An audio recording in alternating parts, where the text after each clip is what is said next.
This one might be a little irritating. Good.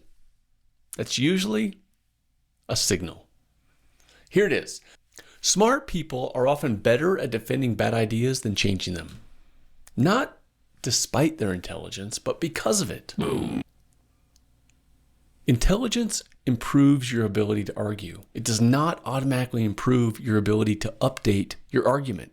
And those are not the same skill, not even close. There's a concept from Jonathan Haidt. Your mind is not a judge seeking truth. It's a lawyer defending a client.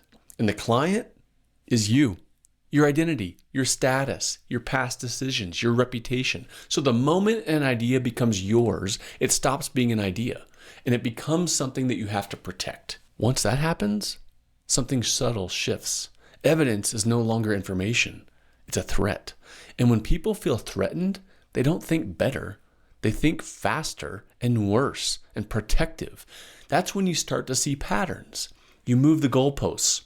Well, that wasn't the real objective anyway. You explain away outcomes.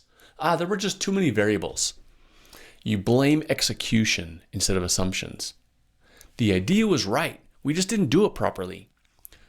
And you selectively highlight what supports you and quietly ignore what doesn't.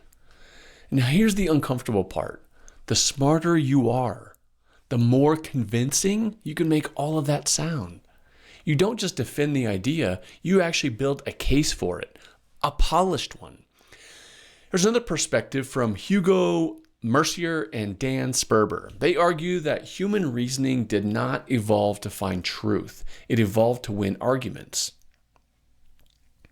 How did that land for you? You're not naturally wired to update your beliefs. You're wired to justify them. So when someone says, I'm just being logical, there's a decent chance what they actually mean is, I'm being very effective at defending what I already believe. That's not to say that sometimes being logical isn't correct. It can be. But take a second to reevaluate whether or not it is, or is it defensive? And now bring this into the real world. Look at your teams. Look at your leadership. Look at your entire organization. Politics. Pick your environment. You'll see the same thing playing over and over and over again. A decision gets made, time passes, the results maybe not great, but instead of stepping back and asking, was the assumption wrong? What we get is more meetings, more explanations, more complexity layered on top of a flawed foundation. Because admitting the original idea was wrong feels like admitting that you were wrong. And for a lot of people, they can't separate it. So what happens? The idea doesn't die. It gets defended. It gets resourced. It gets protected. Sometimes it even scales up. And this is where average teams get stuck.